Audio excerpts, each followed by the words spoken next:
பிரபாகரனின் மகன் பாலச்சந்திரனை இலங்கை ராணுவம் சுட்டுக் கொன்றதாக கூறப்படும் புகாரை அதிபர் ராஜபக்சே மறுத்துள்ளார். இது தொடர்பாக ஆங்கில நாளிதழ் ஒன்றுக்கு பேட்டியளித்த ராஜபக்சே, பாலச்சந்திரனை ராணுவத்தினர் கொன்றிருந்தால் தமக்கு தெரிந்திருக்கும் என கூறியுள்ளார். ராணுவத்தினர் சுட்டுக் கொன்றதாக கூறப்படும் புகாரை மறுப்பதாக தெரிவித்த ராஜபக்சே, அவ்வாறு நடந்திருக்க வாய்ப்பில்லை என்று தெரிவித்தார். போர்க்குற்றம் தொடர்பான புதிய காட்சிகள் பற்றி விளக்கம் அளித்த அவர், ஒரு சார்பாக இதனை பார்க்கக்கூடாது என கூறினார். மேலும் இந்த விவகாரத்தில் இலங்கை அரசுக்கு எதிரான ஒரு அமைப்பு மற்றும் எதிர்க்கட்சிகளின் கருத்துக்களை மட்டும் கேட்கக்கூடாது என ராஜபக்சே வலியுறுத்தியுள்ளார்.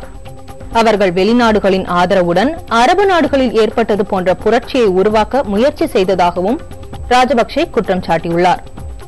வடக்கு மாகாணத்தில் வரும் செப்டம்பர் மாதம் தேர்தல் நடத்தப்படும் என கூறிய அதிபர் ராஜபக்சே, மற்ற மாகாணங்களைப் போன்ற அதிகாரங்கள் வழங்கப்படும் என்றும் குறிப்பிட்டார். போர் முடிந்த 3 ஆண்டுகளில் மறுசீரமைப்பு பணிகள் செய்து முடிந்துவிட்டதாகவும் அவர் பெருமிதம் தெரிவித்துள்ளார்.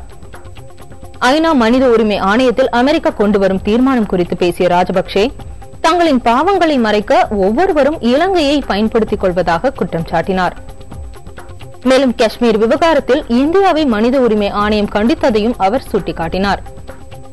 தீர்மானம் குறித்து இந்தியாவுடன் பேச்சு நடத்தவில்லை என கூறிய ராஜபக்சே, தீர்மானத்திற்கு ஆதரவு அளிப்பது பற்றி நட்பு நாடு என்ற முறையில் இந்தியா முடிவெடுக்கும் என நம்புவதாக தெரிவித்தார்.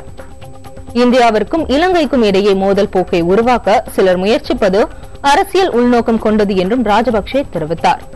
போர்க்குற்ற புகாரில் நடவடிக்கை எடுத்திருப்பதாக கூறிய ராஜபக்சே, தாம் ஒரு புத்த மதவாதி என்பதால் தனக்கு சகிப்புத்தன்மையும் இரக்க உணர்வும் உள்ளதாக தெரிவித்தார்.